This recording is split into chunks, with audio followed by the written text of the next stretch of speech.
देखिए, ये मेरी ओरिजिनल तस्वीर है और उसके माथे पर, पेशानी पर ओरिजिनल, रियल खुदा का नूर है। ये कोई आर्टिफिशियल, कोई बनावटी नहीं है।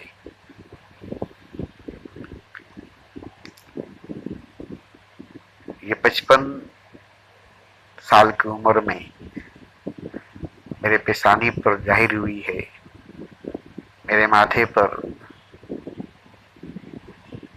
बाहर हुई है। 20 साल की उम्र से ईश्वर की चर्चा, खुदा के जिक्र, खुदा की मोहब्बत, ईश्वर का प्रेम में रात दिन लीन रहने के बाद पूरे संसार को छोड़कर, घर बार रिश्तेदार को छोड़कर, हर महफिल, हर मजलिस, शादी ब्याह, मरनी जीनी, पर्व त्योहार सब छोड़कर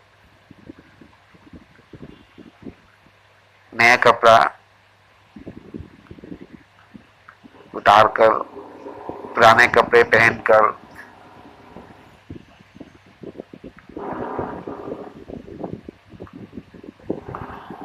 खाना भी, अन्न भी त्याग कर 14 साल तक नहाए नहीं, सोए नहीं, एक ही जगह पलथी मारकर बैठे रहे और रात दिन चीख चीख कर, चिल्ला चिल्ला कर भजन करते रहे, गीत गाते रहे और लोगों को ईश्वर की बात, खुदा की जिक्र सुनाते रहे। वो भी बिना किसी पुस्तक, बिना किसी किताब, बिना किसी ग्रंथ के पढ़े, न कागज छुआ, न कलम छुआ। और जो मैं बोलता हूँ, डंडे के चोट पर एक भी बात गलत नहीं। अगर मैं राम की बात करता हूँ तो खुद राम बन करके बोलता हूँ, जैसे मैं ही राम हूँ। और राम की जीवन कथा मैं कहता हूँ। कृष्ण की बात कहता हूँ तो कृष्ण बनकर कहता हूँ, जैसे मैं ही कृष्ण हूँ। ऐसे ही बुद्ध, महावीर, कबीर, नानक, मोहम्मद की जब बात मैं करता हूँ तो मैं ही खुद राम हूँ, कृष्ण हूँ, नानक हूँ, मोहम्मद हूँ, बुद्ध हूँ, महावीर हूँ, कबीर हूँ। ये जब मैं जान लेता हूँ तब मैं बोलता हूँ। और मैं ईश्वर हूँ, मैं खुदा हूँ, ये पूरी तरह से जानता हूँ, तब मैं ऐसी ऐसी बातें करता हूँ, तब ये सब बात मैं बोलता हूँ। और इन सब बातों से धर्म वालों को, मजहब वालों को, पंडित मौलवियों को चोट लगती है। उनके ग्रंथ, शास्त्र, वेद, उपनिषद में आग लगने लगती है, झूठे साबित होने लगते हैं। मंदिर, मस्जिद, गिरजा, गुरुद्वारे टूटने लगते हैं, गिरने लगते हैं। उनके भरम टूटने लगते हैं। उनकी आत्मा में चोट लगने लगती है, उनके दिल पर चोट लगने लगती है, उनके माथे पर दर्द होने लगती है। तो मेरी बातें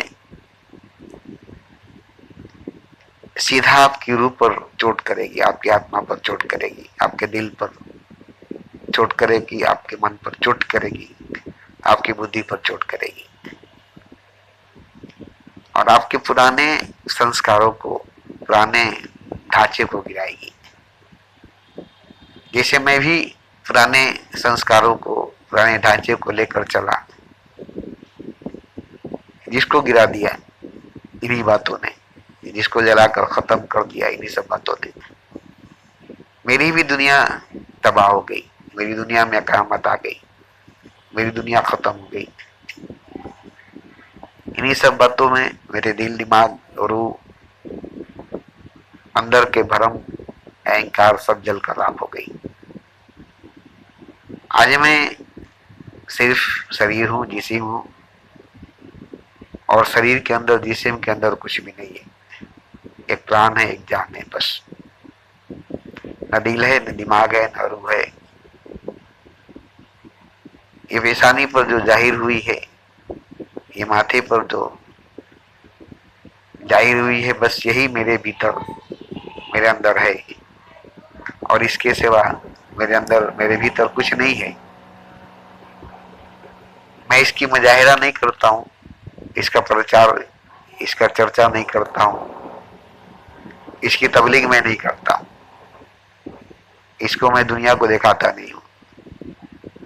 मगर जाहिर हुई है, आज तक किसी के पेशानी पर इस तरह का खुदा नूर के शकल में जाहिर नहीं हुआ है। बहुत से साधु सन्यासी हैं जिनके माथे पर, पेशानी पर चंदन का लेप देख सकते हैं, मगर उनके माथे पर, पेशानी पर खुदा का नूर, खुदा नूर के शकल में जाहिर नहीं हुआ है।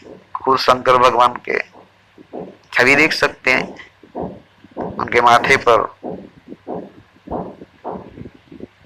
चंदन का लेप होगा। और जितने साधु सन्यासी अभी देख रहे हैं दुनिया के अंदर, सभी के माथे पर, पेशानी पर आप चंदन का लेप भी देख सकते हैं। ऐसा नूर जाहिर होते हुए किसी के पेशानी पर नहीं देख सकते। खुदा को नूर के शकल में जाहिर होते हुए किसी के पेशानी पर नहीं देख सकते। और ये ऐसे ही जाहिर नहीं हो गया है। खुदा अगर ऐसे ही जाहिर होता तो हर साधु सन्यासी पैगंबर अवतार के पेशानी पर इस तरह से जाहिर हुआ होता, इस तरह से दिखाई दिया होता।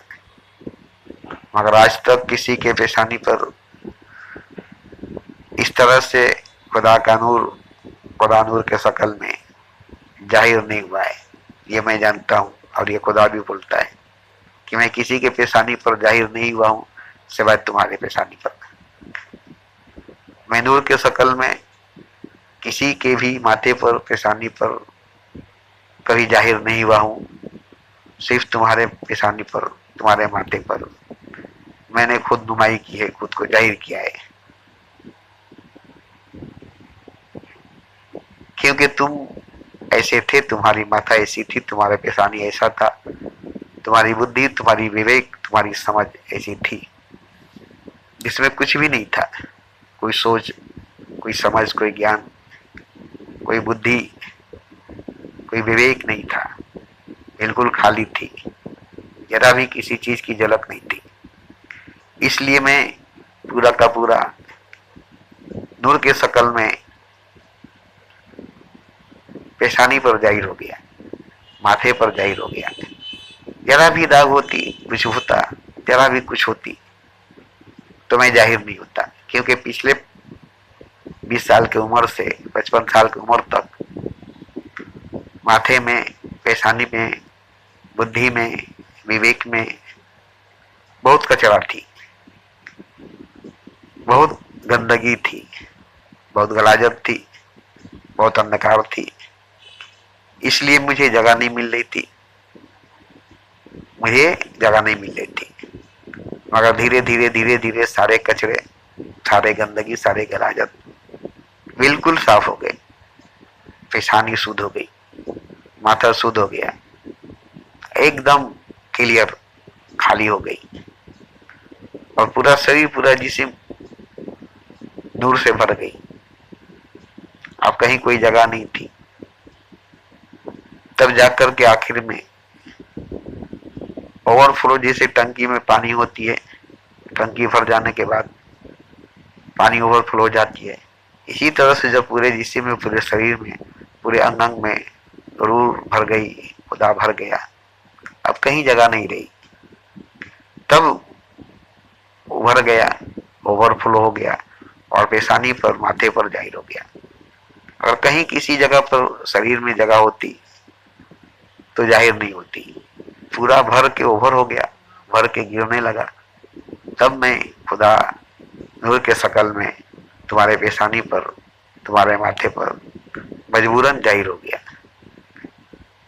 क्यों? कि जब तक तुम बोल रहे थे तब तक मैं उतर रहा था, भर रहा था। अगर तुम्हारा बोलना बंद हो जाता तुम्हारा शरीर नूर से नहीं भरता, तुम्हारा जिस्म नूर से नहीं भरता, और ये पेशानी पर नूर जाहिर नहीं होता, खुदा जाहिर नहीं होता, मैं जाहिर नहीं होता। तो ये दुनिया को बताने के लिए, ये दुनिया को दिखाने के लिए ये खुदा एक नूर के शक्ल में पूरी दुनिया में मौजूद है। हर प्राणी, हर जीव, हर शय के अंदर मौजूद है, बीज के रूप में, बीज के रूप में। मगर उसे कोई बढ़ाता नहीं है, फैलाता नहीं है, उसकी विकास, उसकी तरक्की कराता नहीं है, उसे जगा देता नहीं है। इसलिए किसी में भी जाहिर हुआ नहीं है, किसी में भी भरा नहीं है, किसी ने अपने भीतर खुदा के नूर को भरा नहीं है, जगाया नहीं है, फैलाया नहीं है। इसलिए किसी के माथे पर, पेशानी पर खुदा का नूर, खुदा नूर के शक्ल में जाहिर हुआ नहीं हुआ है। ये सच्चाई, ये हकीकत है। खैर, ये तो मुझे मिली, इसका मजा, इसकी लज्जत, इसकी स्वाद मुझे मिला है, मगर मैं ही अकेला क्यों? मुझे ही खुदा मिले, मुझ में ही खुदा जाहिर हो, मेरे ही पेशानी पर खुदा जाहिर हो, खुदा का नूर जाहिर हो। क्यों? क्यों? इतने बड़े बड़े पैगंबर अवतार, इतने बड़े बड़े तीर्थंकर, ये सब क्या प्याज छील रहे हैं? इनके भी तो पाते पर, पेशानी पर खुदा नूर के शक्ल में जाहिर होना चाहिए, खुदा को नूर के शक्ल में जाहिर होना चाहिए। और इससे साबित यही होती है कि ये लोग खुदा को अपने भीतर नहीं उतारे हैं, खुदा को अपने भीतर जगह नहीं दिए। जुबान से चर्चा किए हैं, जिक्र किए हैं, मगर अपने भीतर काम, क्रोध, मोह, लोभ, भय को भर कर रखे हैं, अपने भीतर रक्त, खून भर कर रखे हैं। क्योंकि ये लोग खाते पीते हैं, साधु सन्यासी 56 भोग खाते हैं, पैगंबर अवतार 56 भोग खाते हैं, और ये लोग अनाज खा करके रक्त पैदा करते, खून पैदा करते हैं। इसलिए इनके शरीर में रक्त पैदा होती है, खून पैदा होती है, हड्डी मांस पैदा होती है। और यही वजह है कि इनके अंदर नूर की कोई जगह नहीं होती, खुदा की कोई जगह नहीं होती। इसलिए इनके पेशानी पर नूर कभी नहीं उभरी, खुदा नूर के शक्ल में कभी नहीं उभरा। लेकिन मैंने तो खाना पीना छोड़ दिया, भूखे प्यासे रहा, वस्त्र पहनना छोड़ दिया, कपड़ा पहनना छोड़ दिया, आना जाना छोड़ दिया, ईद बकरीद, पर्व त्योहार, शादी ब्याह, मरनी जीनी, कहीं का भी खाना पीना, कहीं भी आना जाना, कहीं का भी हवा बतास लेना छोड़ दिया। एक जगह खंबे की तरह बैठा रह गया 20 साल तक, जिसमें 14 साल तक बाल नहीं कटाया, बाल घुटने तक लंबा हो गया। 14 साल तक नहीं सोया, रात भर दिन भर जाग कर रहा, और 14 साल तक नहीं नहाया। और इसके बाद 20 साल तक एक ही जगह, एक ही स्थान पर सबके लोगों के सामने बैठा रहा। सभी ने मुझे देखा है। ये कोई जंगल में, गुफा में, हिमालय में जाकर छुप करके नहीं, बल्कि सबके लोगों के नजरों के सामने गीत गा करके, भजन गा करके, चीख चिल्ला करके, सत्संग करके मैंने अपनी जिंदगी को, जीवन को बिताया है। इसका नतीजा में मुझे खुदा नूर के शक्ल में मिला है। खुदा का नूर मेरे शक्ल में उभरा है। और ये मामूली बात नहीं है, ये मामूली बात नहीं है। इस कलयुग में, इस काले धम, काले मन, काले लोगों के युग में, मैं एक सिनेमा देखने वाला, फिल्म देखने वाला आवारा इंसान था, आवारा नौजवान था। एक लड़की के चक्कर में पड़ गया, जिसके प्रेम में इतना डूब गया, इतना खो गया कि अपने आप को भूल गया। मगर उसकी जुदाई बर्दाश्त नहीं हुई, और मैंने अपने हाथों से अपने गर्दन पर चाकू चलाया, आत्महत्या, खुदकुशी करने की कोशिश किया। मेरी माँ ने आकर रोक दिया। मैंने अपने माँ के पेट में खंजर डाल दिया। क्यों तुमने मुझे बचाई? मैंने उसके पेट में अपना चाकू भोंक दिया। इतनी जोश इतनी जुनून उस वक्त मेरे अंदर आई, उसकी जुदाई बर्दाश्त नहीं हुई। और ये सच है कि मौत से 1000 गुना ज्यादा प्रेम में प्रेमिका से, प्रेमी से जुदाई के वक्त होता है। और ऐसे ही हुआ। इतना दर्द, इतना पीड़ा मुझे मरने में नहीं होगी, मौत में नहीं होगी, मौत के वक्त नहीं होगा, जितना कि उससे जुदाई के वक्त हुई है। आज तक मेरे गर्दन पर चाकू की कटी हुई निशान है। तो देखिए, मैं खुदा की प्रतिनिधि हूं, खुदा का बात बताने वाला हूं, खुदा का पैगाम देने वाला हूं। हालांकि मैं पैगंबर और तीर्थंकर नहीं हूं, फिर भी इन सबसे बढ़कर हूं, फिर भी मैं इन सबसे बढ़कर हूं। इसकी सबूत मेरे पेशानी पर जाहिर है। किसी भी पैगंबर अवतार तीर्थंकर के पेशानी पर इस तरह का खुदा का नूर जाहिर नहीं है, वो भी 1 घंटा 10 मिनट तक एकदम क्लियर साफ। मेरी वीडियो में देख सकते हैं यूट्यूब पर। तो देखिए, आज बहुत साधु सन्यासी, सतयुग तो है ही नहीं, कलयुग है। और कलयुग में सदगुरु के नाम से बहुत बहुत घूम रहे हैं।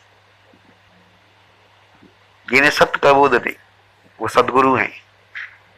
जिनको सच्चाई का इल्म नहीं, ज्ञान नहीं, वो सदगुरु हैं। गौतम बुद्ध सत्य की खोज में निकले, राजपाट छोड़कर,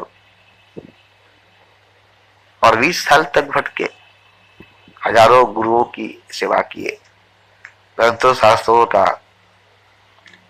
पाठ किए, कहीं कुछ नहीं मिला, झलक सत्य का कहीं बोध नहीं हुआ।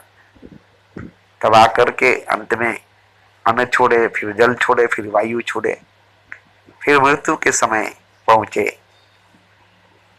अंत में वो मृत्यु के पार गए, तो सत्य को, ईश्वर को देखे। वो लौटते नहीं, क्योंकि ईश्वर को देखकर, सत्य को देखकर लौटना नामुमकिन सी बात है, क्योंकि उसी के लिए सब कुछ किया। इतना कठोर तपस्या, इतना कठोर साधना, भूखा प्यासा रहा, महल छोड़ा, बीवी बच्चे माँ बाप छोड़ा। अब उसको देखकर कौन पीछे लौटेगा? उसके आगे जाएगा, उसके पास जाएगा, उसको पाएगा, और वो तो उसे भगाएगा नहीं, क्योंकि बड़ी कठिनाई के बाद कोई एक है, इतने युगों के बाद ईश्वर के पास आ रहा है, तो ईश्वर भी उसे नहीं भगाएगा, ईश्वर भी उसे गले से लगाएगा, सीने से लगाएगा, क्योंकि ईश्वर को भी मालूम है कि पूरे संसार में कोई मुझे नहीं चाहता, कोई मेरे पास नहीं आता, और इतने बड़े युगों के बाद एक है जो मेरे पास आया है, तो इसे गले से लगाओ, सीने से लगाओ, इसे अपनाओ और इसी में लीन हो जाओ, इसी में डूब जाओ और एक हो जाओ, एक आकार में आ जाओ। लेकिन बुद्ध राजी नहीं हुए। ईश्वर ने कहा कि लौटना नहीं, पीछे जाना नहीं, आ गए हो बड़ी मुश्किल से। बुद्ध ने कहा नहीं, मुझे बताना होगा, ईश्वर है, सत्य है, आपके पास सबको लाना होगा, मैं अकेला आकर क्या करूंगा? पूरे संसार को लाना होगा, पूरे संसार को बताना होगा, इसलिए मुझे पीछे लौटना होगा। अब मैं डंडे को चोट पर कह सकता हूं कि भगवान है, ईश्वर है, सत्य है। ये ग्रंथ शास्त्र, वेद, उपनिषद झूठ है, ये धर्म, ये मजहब, ये मंदिर मस्जिद, ये गिरजा गुरुद्वारा झूठ है, इसमें ईश्वर, इसमें खुदा नहीं है।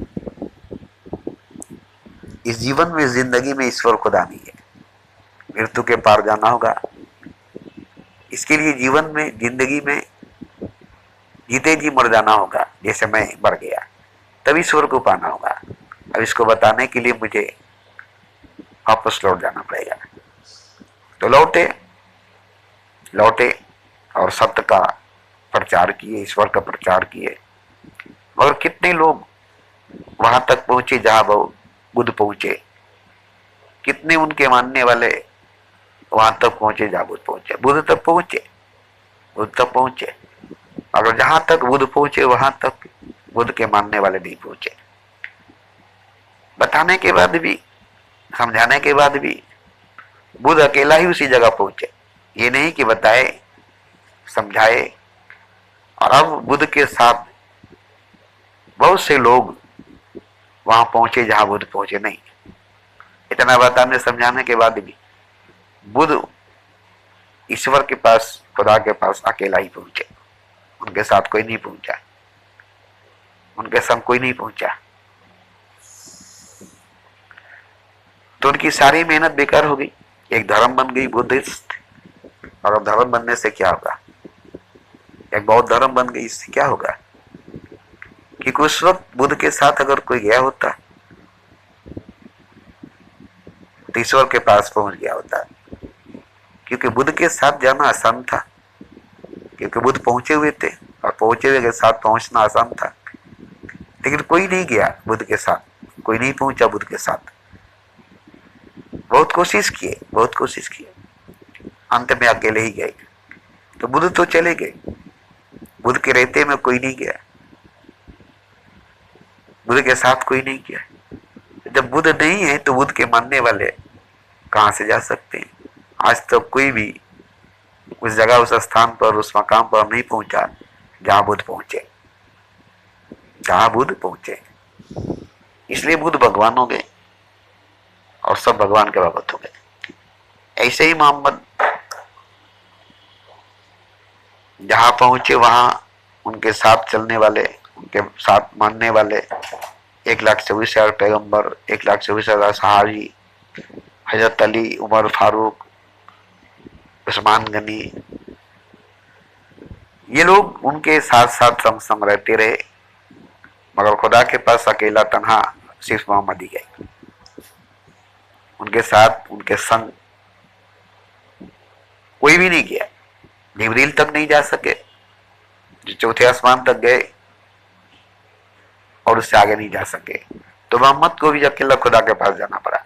मोहम्मद भी किसी को साथ, अपने साथ खुदा तक नहीं ले जा सके, और कोई भी मोहम्मद के साथ खुदा तक नहीं पहुंच सका। तो ये भी अकेले पहुंचे, बुद्ध भी अकेले पहुंचे। मतलब ये कि बुद्ध के साथ भी कोई नहीं पहुंचा खुदा के पास, मोहम्मद के साथ भी कोई नहीं पहुंचा खुदा के पास। मोहम्मद भी अकेले पहुंचे खुदा के पास और सियाजम पर, मिराज पर, और बुद्ध भी पहुंचे अकेले सतलोक में, परमलोक में, परमधाम में। मगर कोशिश किए कि साथ संग, कंधे से कंधा मिलाकर, कदम से कदम मिलाकर एक कारवां बनाकर ले जाए ईश्वर के पास, खुदा के पास। मगर सभी लोग भीड़ लगाए रहते थे, भीड़ लगा कर रहते थे, मगर जाने के लिए कोई तैयार नहीं थे। जैसे कभी किसी किस्से में नारद ने कहा कि ईश्वर को मानने वाले, भगवान को मानने वाले तो सभी हैं, चारों तरफ पूजा पाठ होती रहती है, भगवान हम सबको बुला कर लाएंगे। बोले ठीक है, तुम बुला कर लाओ मेरे पास, मैं अपने धाम में, अपने स्थान पर रखूंगा, अपना भोजन, अपना वस्त्र, अपना सब कुछ उनको दूंगा, जाओ बुला कर लाओ। ये वादा, ये वचन दे रहा हूं। और नारद गए, सभी को कहे, भगवान के भगत के सभी को कहे, सब राजी हुए। हाँ हाँ, हम लोग भगवान के पास जाएंगे, भगवान के साथ रहेंगे, भगवान के साथ खाएंगे, भगवान का जीवन जिएंगे, भगवान के धाम में रहेंगे। इस संसार से अच्छा है, इस मोह माया से अच्छा है। सभी लोग उनके पीछे पीछे जाने लगे। लाखों लोग काफिला बनाकर, कारवां बनाकर चले। कुछ दूर जाते जाते एक सोना का पहाड़ आया। ढेर सारे सोने की असरफियां ढेर लगी थी, पहाड़ बनी थी। सबने कहा करे ये तो सोना है, बस सब सोने के पीछे भाग गए, असरफी के पीछे भाग गए। ये रोकते रहे, रोकते रहे, रोकते रहे, मगर कुछ लोग रुक गए, आधे लोग चले गए। फिर कुछ दूर गए जो बच्चे लोग थे वो लोग आगे बढ़े तो चांदी का पहाड़ आया, चांदी का सिक्का का पहाड़ आया। तो लोग बोले कि हम लोग सोना तो छोड़ दिए, अब चांदी नहीं छोड़ेंगे। बस बचे खुचे जो लोग थे वो लोग दौड़े चांदी के पीछे और वो रोके, अरे ये सब भगवान नहीं है, भगवान से बढ़कर नहीं है, क्यों पागलपन कर दो। मगर लोग चांदी के पीछे भागे, फिर कुछ लोग बच गए। उसके बाद आगे बढ़े तो हीरे की पहाड़ मिली, हीरे का जखीरा मिला। अब ये लोग बोले कि अच्छा हुआ कि हम लोग बच गए, अब यहाँ हीरा है। तो बोले अरे हीरा से बढ़कर हरी है, हरी से बढ़कर हीरा नहीं है, तो माया है। तुम लोग हीरे के पीछे मत जाओ, थोड़ी दूर बाकी है, थोड़ी दूर बाकी है, अब हरी मिल जाएगा, अब हरी का द्वार खुल जाएगा। मगर हीरा हीरा है, हरी के सामने हीरा, हीरा के सामने हरी। अभी लोग सोच रहे हैं कि अच्छा हुआ कि हम लोग इतना आगे बढ़े, सोना नहीं लिए, चांदी नहीं लिए, अब हम लोगों को हीरा मिल रहा है। लेकिन हीरा से तो बढ़कर हरी है, हरी से बढ़कर तो हीरा नहीं है। मगर कुछ लोगों ने कहा कि नहीं, जब हीरा मिल रहा है तो अब छोड़ना बेकार है, हीरे को लेकर चलो, हरी को छोड़ो। सभी लोग हीरा लेने चले गए। एक बच्चा बचा जिसको नारद ने जबरदस्ती हाथ पकड़ लिया। बोला बच्चे, तुम्हें हीरे से, चांदी से, सोने से क्या जरूरत है, तुम्हें हम एक बेहतरीन खिलौना दूंगा, चलो, ढेर सारा खिलौना दूंगा, चलो, बहुत सारे खिलौने मिलेंगे, चलो, तुम्हें सोने चांदी हीरे जवाहरात की तो जरूरत नहीं है, तुम्हें ढेर सारे खिलौने चाहिए। अब बच्चा खुश हो गया, बोला चलिए हमें खूब खिलौना चाहिए, ढेर खिलौना चाहिए। तो उसे खिलौने का लालच दे करके हाथ पकड़ करके जबरदस्ती ले गए। अब भगवान के धाम पर पहुंचे, भगवान के सामने पहुंचे तो एक बच्चा पहुंचा। भगवान ने कहा कि कितने सारे भगत थे मेरे, एक भी नहीं आए। नारद ने कहा किसी ने सोने के पीछे, चांदी के पीछे, हीरे के पीछे भाग गए, हीरा सोना चांदी ले लिए और आए नहीं। एक बच्चा है जो आप से भक्ति करता है, इसके अंदर भक्ति प्रेम बहुत है आपसे, इसलिए ये आया है। बोले बहुत अच्छी बात है, चलो एक बच्चा तो आया। लेकिन बच्चा बोलता है कि जल्दी हमें खिलौना दिखाइए, हमें खिलौना चाहिए। जल्दी से हाथ छोड़ाया, बोला हमें खिलौना लाइए, हम खिलौने के लिए आए। भगवान बोले कि देखो, कोई सोना के लिए, कोई चांदी के लिए, कोई हीरा के लिए आया और सोना चांदी हीरा लेकर के चला गया, और ये बच्चा खिलौना के लिए आया, ये खिलौना लेकर चला जाएगा। अब बताओ कि मैं भगवान हूं, पहले भी अकेला था, आज भी अकेला हूं और आगे भी अकेला रह जाऊंगा। कौन मेरे पास आएगा, कौन मेरे पास रहेगा, कौन मेरे साथ रहेगा, तुम ही बताओ। नारद बोले कि मैं ही रहूंगा।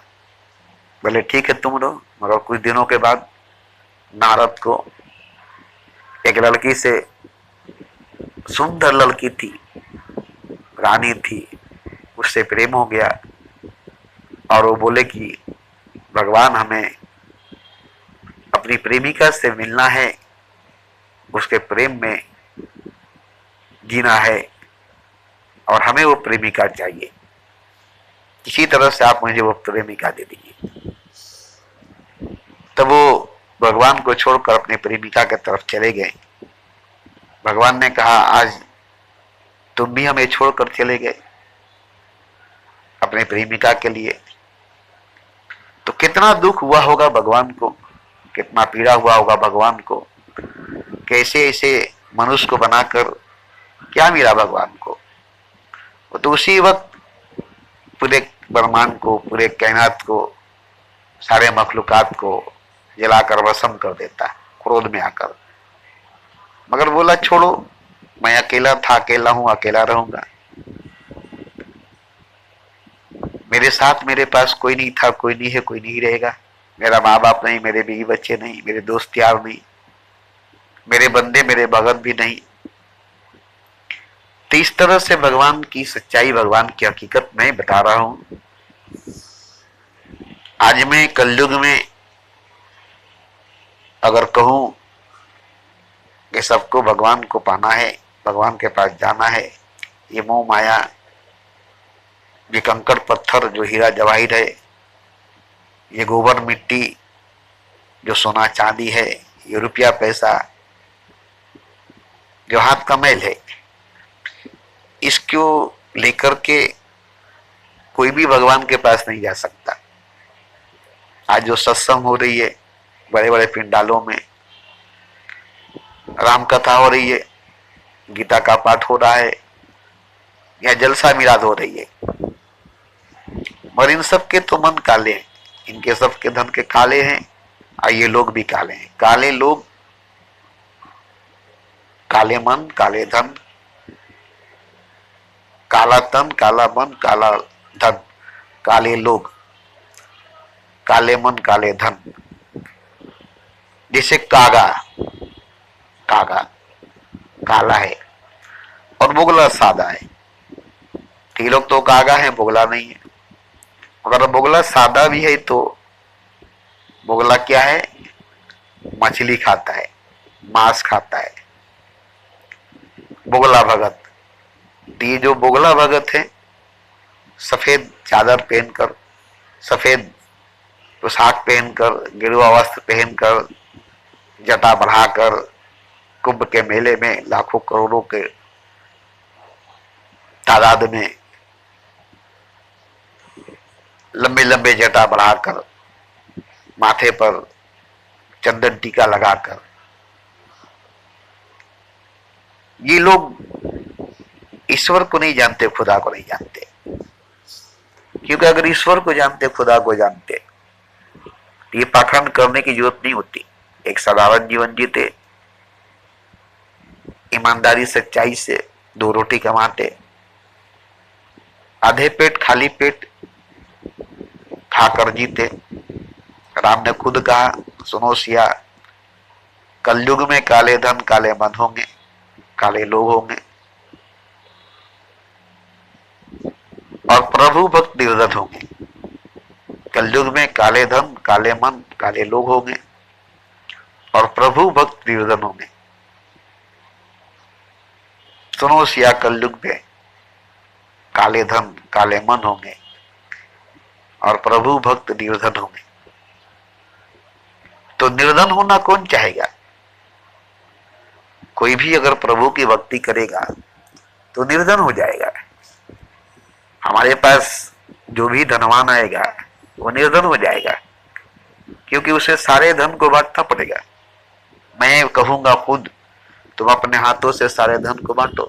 ये काला धन है, तुम्हारा काला मन है, तुम काले लोग हो। और ये साधु सन्यासी बोगले हैं, सफेद हैं, मगर मांस मछली खाने वाले, मांस खाने वाले, लाश खाने वाले ओगड़ लोग। शशांक से लाश निकाल कर खाते हैं, मनुष्य के मांस खाते हैं, पैखाना खाते हैं, पेशाब पीते हैं। और ये लोग भगवान को पालेंगे, इन लोगों को भगवान मिल जाएगा। पेशाब पीने वाले, पैखाना खाने वाले और चीता के अंदर से लाश उठाकर मांस खाने वाले ओघड़ को देवी देवता मिल जाएंगे, शक्ति मिल जाएगी, भगवान तो नहीं मिलेगा। भगवान तो उसी को मिलेगा जो अन्न भी नहीं खाएगा, जल भी नहीं खाएगा, अन्न जल को त्याग देगा। मांस मधुरा खाने वाले को कभी भगवान मिलेगा? मैं उससे दूर रहता हूं।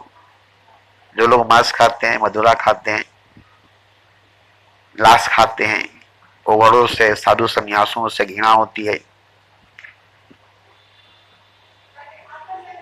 मैं इनके पास नहीं जाता हूं, इनसे दूर रहता हूं, इनको देखकर घृणा होती है। तो भगवान को घृणा क्यों नहीं होगा? कोई नमक रोटी खाए, सूखी रोटी खाए, हम उसके पास जाएंगे, हम उसके घर जाएंगे, हम उसके साथ रहेंगे। भूखे रह जाए, प्यासे रह जाए, नंगे रह जाए, हम उसके साथ जीवन बिताएंगे, हम उसके साथ जीवन बिताएंगे, चाहे वो स्त्री हो, चाहे वो पुरुष हो, चाहे वो पागल दीवाना हो, हम उससे प्रेम करेंगे, हम उसके साथ उसके संग रहेंगे। और जब हम उसके साथ उसके संग रहेंगे तो हमारे साथ ईश्वर है।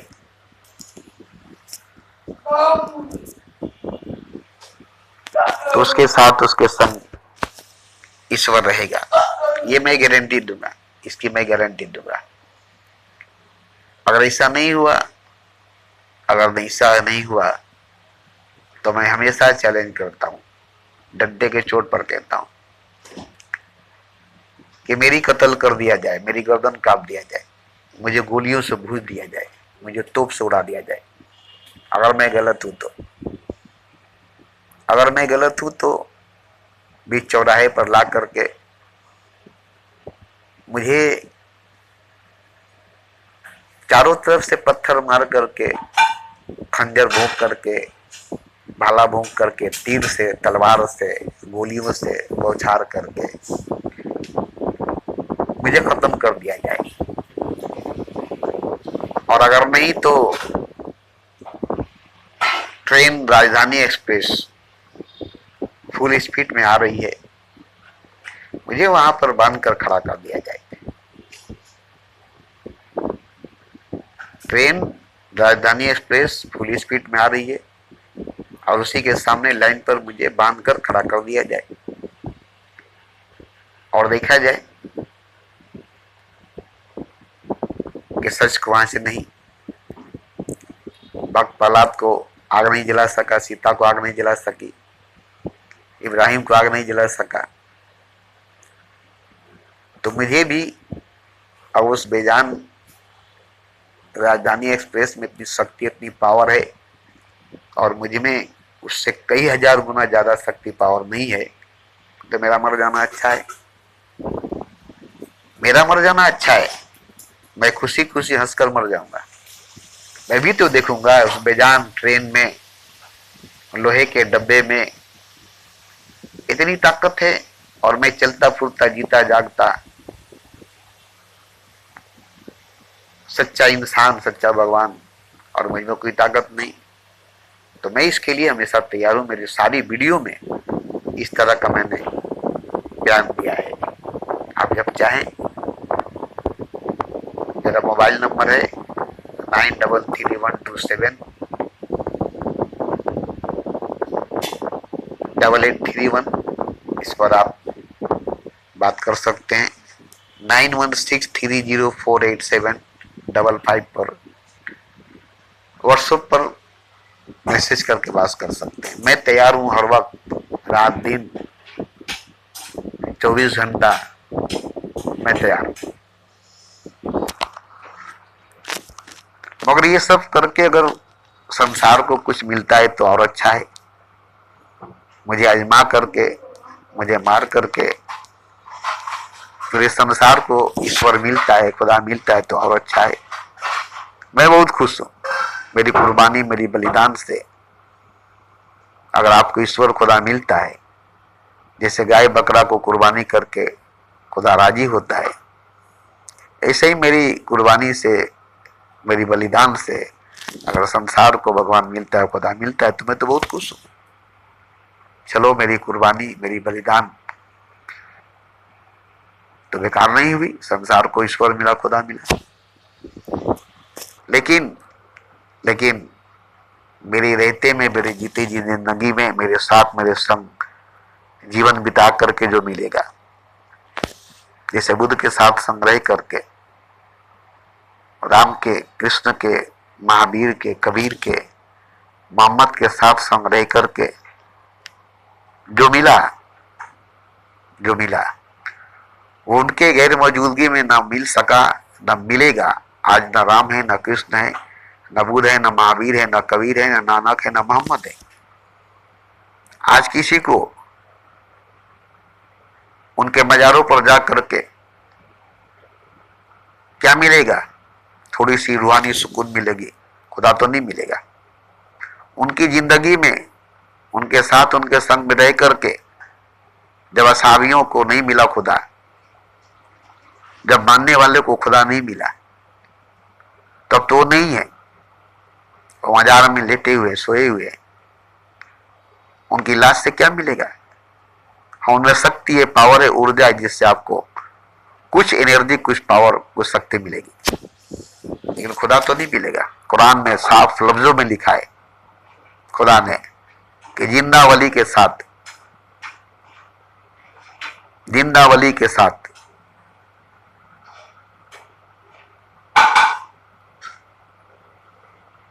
अगर जिंदा है, वली अल्लाह है, तो उसके साथ रहने से तुम्हें खुदा मिलेगा। एक अच्छी बात कहा है कि हजारों बरस, लाखों बरस काबे में सजदे में डूबे रहोगे, रात दिन तकाफ में रहोगे, तब भी तुम्हारी इबादत कबूल नहीं की जाएगी। मगर एक पल, एक घड़ी, आधी घड़ी किसी वली के साथ संग रहोगे तो तुम्हारी इबादत कबूल की जाएगी। एक घड़ी, आधी घड़ी, आधी में प्रियात तुलसी साधु संगत कटे कोट अपराध। तो जितना पीर पैगंबर अवतार वली के साथ संग रह करके आप ईश्वर को, खुदा को पा सकते हैं। और उसके साथ बैठने से, रहने से, उसके पास खुदा है, वो खुदा के पास है, उसके संग खुदा है, वो खुदा के संग है। वो तो बहुत मेहनत करके खुदा को पाया, बहुत साधना तपस्या प्रेम करके ईश्वर को, खुदा को पाया, उसके पास खुदा आया। आपको उसके पास बैठे बैठाए खुदा मिल जाएगा। ये नहीं कि आपको भी उतना तपस्या साधना कठोर करना पड़ेगा, नहीं। उसने खुदा को पाया, खुदा को बांटेगा प्रसाद की तरह, सिरनी की तरह। उसको खुदा मिला, वो खुदा से मिलाएगा। जैसे आपके पास कोई बड़ा आदमी आया, उसकी तारीफ कराते हैं, उससे लोगों को मिलाते, सभी लोग उससे हाथ मिलाते, सभी लोग उससे मिलने आते हैं। तो जो खुदा को पाया है वो खुदा से मिलाएगा। मैं मिलाऊंगा, मैं मिलाऊंगा, मैंने पाया है खुदा को, मैंने पाया है खुदा को, मेरे पास खुदा है, मेरे पेशानी पर खुदा जाहिर है, नूर के शकल में उभरा है, और मैं उससे मिलाऊंगा। मगर मेरे पास समय देना पड़ेगा, वक्त देना पड़ेगा। अब ये सोचिएगा कि मैं खुदा को पालूं तो आपका समय, आपका वक्त भी तो उतनी कीमती होनी चाहिए। बेकार का समय, बेकार का वक्त, फालतू का समय, फालतू का वक्त लेकर आएंगे तो नहीं होगा। सबसे कीमती समय, सबसे कीमती समय आपका, जो मृत्यु के समय होती है, मरने के समय होता है, सब कुछ छोड़ छाड़ करके अब मरने जा रहे हैं, आखिरी वक्त, आखिरी समय, और इसके बाद जीना नहीं है, इसके बाद जिंदा नहीं रहेंगे, अब मर जाएंगे। ऐसा समय लेकर आइए, ऐसा वक्त लेकर आइए। उसके बाद देखिए, जैसे मरने वाला मरता है तो उस वक्त उसके पास कुछ नहीं होता। मरने की समय, मरने का वक्त होता है। अब उसका सारा रिश्ता नाता खत्म हो जाता है, सारा जिम्मेदारी खत्म हो जाती है, वो सब कुछ छोड़ छाड़ के लगे, अब शरीर छोड़ना चाहता है, अब शरीर छोड़ देगा। तो इसी तरह से अगर कोई आएगा कि अब हम मरने जा रहे हैं, अब हमारी मृत्यु हो रही है, अब आखिरी समय है, अब इसके बाद जीवन नहीं, इसके बाद जिंदगी नहीं है, इसके बाद जीना नहीं है, उसे कफन पहना दूंगा जैसे मैंने कफन पहना था, और मैंने अपना मृत्यु, अपनी मौत को गले लगाया था। उसके बाद से मेरी जीवन बदल गई। अब वो जीवन नहीं, जो जीवन थी वो जिंदगी नहीं जो जिंदगी थी, वो सब कुछ नहीं जो सब कुछ था। अब एक नई जिंदगी की शुरुआत हुई और इसी नई जिंदगी में हमें खुदा मिला, हमने खुदा को पाया। तो जो तरीका है उसी तरीके से आपको भी चलना पड़ेगा, सबको चलना पड़ेगा। मुझे सब मालूम है, मुझे सब याद है। जो सफर मैंने तय किया है उसका हर मोड़, हर गली, हर कूचा, हर कांटा, हर अंगारा जो मेरे पैरों को जलाया, मेरे पैरों में चुभा, एक एक कतरा आंसू, एक एक दर्द, ये सब मेरे पास जमा है। अब रही खुदा तो मामूली चीज नहीं है। उतना दर्द, उतना तलब, उतना आंसू उसके लिए जरूरी थी और वही सब उस पर ले जाकर डालना पड़ता है। गंगा जल डालने से नहीं होगा, गंगा जल डालने से नहीं होगा। मंदिर में जाकर गंगा जल डाल दिए, सुबह में गंगा में जाकर नहाकर गंगा का ही पानी उठाकर सूरज महाराज पर चढ़ा दिए, चुतिया बना दिए, बोका बना दिए भगवान को और आप चालू बन गए। ये सब नहीं चलेगा। आपके सीने में आंसुओं का सैलाब होना चाहिए, आंसुओं की बाढ़ होनी चाहिए। और आंसू तो ऐसे होगी नहीं, बहुत चोट खानी पड़ेगी, बहुत गम खाने पड़ेगा, बहुत मुसीबत झेलनी पड़ेगी, तब कहीं जाकर के आंसू का जखीरा आपके पास जमा होगा, जो एक एक कतरा कोहिनूर हीरे से ज्यादा कीमती होगा। और ये सब ले जाकर चढ़ा देंगे, रोएंगे, खूब रोएंगे। और ये सब सारा आंसू आपका खजाना है जो उस पर लुटाएंगे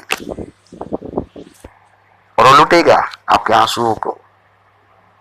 वही उसका चाहवा है।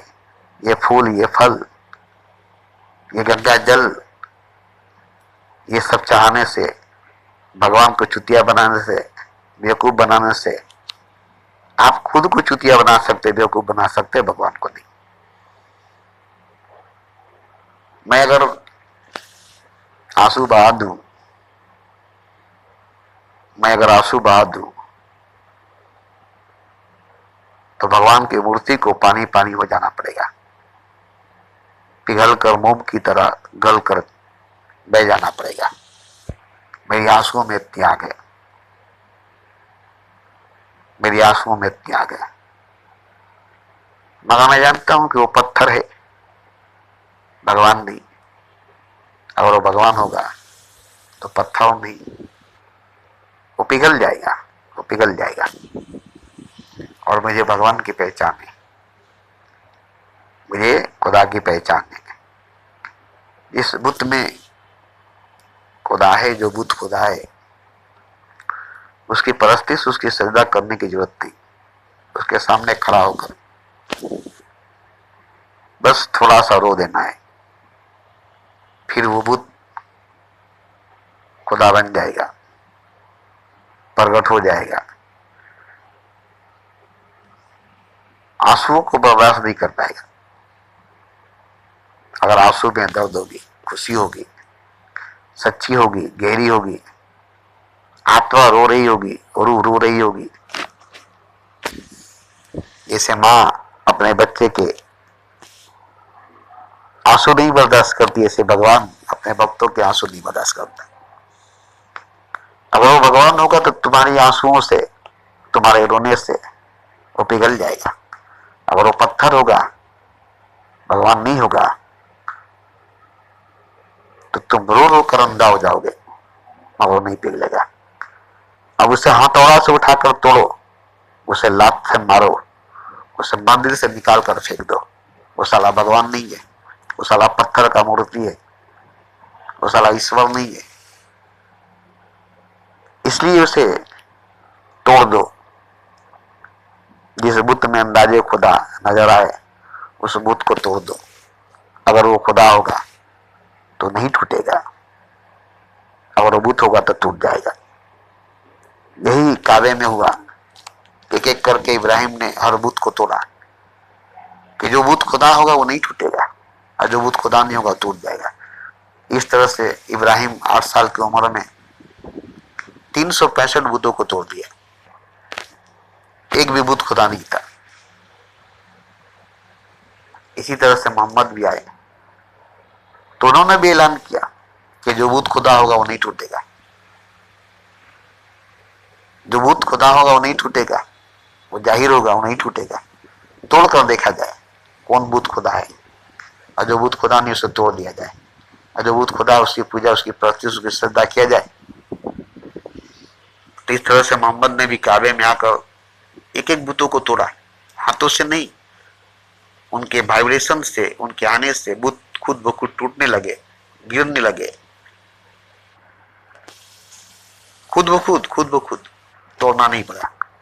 तब कहे कि ये सब बुत थे, शैतान थे, भगवान बने थे, खुदा बने थे, आज हमारे आने की वजह से टूट गए, झुक गए, गिर गए, डर गए, कांप गए। तो इसी तरह से है, इसी तरह से है। मैं किसी को गुमराह नहीं करना चाहता, भटकाना नहीं चाहता। आपकी जीवन, आपकी जिंदगी मामूली नहीं है, आप मामूली नहीं है। एक बार जीवन मिली, एक बार जिंदगी मिली है, दोबारा नहीं मिलेगी। हालांकि काला मन, काला धन, काला तन है, काले लोग हैं, और इसमें थोड़ी सी भी सफेदी नजर आ जाए, थोड़ी सी भी सफेदी नजर आ जाए तो ये कालापन, ये काला मन, ये काला धन सफेद हो जाएगा, साफ हो जाएगा। जैसे किसी मैले कपड़े को साफ किया जाता है, ऐसे ही मैले मन, मैले आत्मा को, मैले तन को, मैले धन को कैसे सरकार, मोदी सरकार काले धन को सफेद धन किया, ब्लैक मनी को व्हाइट मनी किया, 100% लेकर 60% वापस किया, काले धन को सफेद धन किया, ब्लैक मनी को व्हाइट मनी किया। तो जब एक प्रधानमंत्री कर सकता है काले धन को सफेद धन, ब्लैक मनी को व्हाइट मनी, तो भगवान काले मन को, काले तन को, काले धन को कैसे नहीं कोरा कर सकता है, कोरा कर सकता है। आप मेरे पास आइए, मैं आपके काले मन को, काले धन को, काले जेहन को कोरा कर दूंगा। अगर आप कोरा होना चाहेंगे तब ना, आप साफ होना चाहेंगे तब ना। आप अपने कपड़े को खींचना नहीं चाहेंगे, पागल जो अपने कपड़े को साफ करना नहीं चाहते, वैसे ही पहन के घूमते। आप भी अपने मन को काला रखना चाहते हैं, आत्मा को मैला रखना चाहते हैं, और ऊपर से सफेद पोशाक गेरुआ वस्त्र पहन करके, कंठी माला त्रिशूल लेकर के, जटा बढ़ा करके, शरीर से साधु बन करके आप जीना चाहते हैं, भगवान को धोखा देना चाहते हैं, समाज को धोखा देना चाहते हैं। जब को ठगे सो आपे ठगाए। अरे अपने को धोखा दे रहे, खुद को धोखा दे रहे। तो मेरी बात कड़वी लगेगी, सच्ची है। मैंने अपनी बात को वीडियो में यूट्यूब पर छोड़ा है, सुनिए। और ये जो लाखों के बीच में सत्संग करते पिंडालों में, और यूट्यूब पर बहुत से बोलने वाले बोल रहे हैं, उनकी भी सुनिए, मगर देखिए कि वो लोग प्रैक्टिकल करके कह रहे हैं कि किताबों को पढ़कर कह रहे हैं। मैं करके कहता हूँ, पढ़कर नहीं। मैंने जो किया है वो कहा है, पढ़ा नहीं है, पढ़ता नहीं हूँ। आज जो करता हूँ कल मैं बोलता हूँ, आज जो मुझसे होता है कल मैं बोलता हूँ। मैं अपनी जीवनी आपको शेयर करता हूँ, अपनी जिंदगी आपको शेयर करता हूँ। आज जो गुजरी है वही मैं कल बोलता हूँ। जिंदगी में जो गुजरी है, जो बीती है, वही मैं बोलता हूँ। किताबी बात नहीं, मजहबी बात नहीं, समाजी बात नहीं, अपनी जाति निजी आत्मा कथा बोलता हूँ। और ये सुनकर आपको अगर सच्चा लगता, अच्छा लगता है, तो मुझसे जुड़िए, मुझसे संपर्क कीजिए, मेरे साथ, मेरे संग चलिए, ईश्वर को, खुदा को पाइए। आप भी मेरी तरह हो जाइए। क्या बुरा है? क्या मैं बुरा हूं? क्या मैं बुरा हूं? जब मैं बुरा नहीं हूं तो आप भी मेरी तरह हो जाइए ना। आप बुरे हैं, ठीक है, अब तक बुरे थे, ठीक है, अब तो ठीक हो जाइए। काले थे अब तो सफेद हो जाइए, अब तो कोरे हो जाइए, अब तो वाइट हो जाइए। शैतान थे अब तो साधु हो जाइए।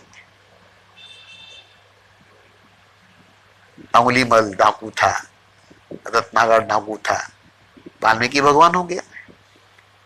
अब तो हो जाइए, अब तो हो जाइए। पिछले जन्मों से आप जो थे उससे कोई मतलब नहीं, इस जन्म में भी आप जो थे उससे कोई मतलब नहीं।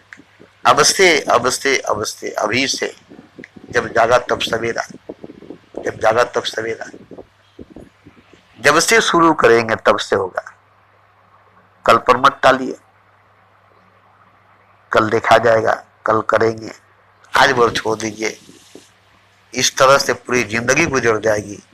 आज भर जाने दीजिए, कल से देखा जाएगा, आज भर जाने दीजिए। नहीं, आज करे सो अब करे, आज करे सो अब करे, कल पर नहीं टाले। कल करे सो आज, आज करे सो अब। जो कल करना है उसको आज कीजिए, जो आज करना है उसको अब कीजिए, अभी कीजिए। प्राण निकलने में समय नहीं लगेगी। फिर उसके बाद चिड़िया चुग गई खेत, अब पछताए क्या। तो एक जीवन है, एक जिंदगी है, इसके बाद फिर जीवन, फिर जिंदगी नहीं है। फिर ईश्वर, खुदा, भगवान नहीं है। ये स्वर्ग नर्क, ये संसार नहीं है। मर गया जीव तो कौन खाएगा घी। जीते जी जीव नहीं खाए, जीते जी घी नहीं खाए, मरने के बाद घी से नहलाया जाएगा, घी के समुद्र में डुबाया जाएगा। तो क्या आपको घी खा लेंगे? घी में जलाया जाएगा तो क्या घी खा लेंगे?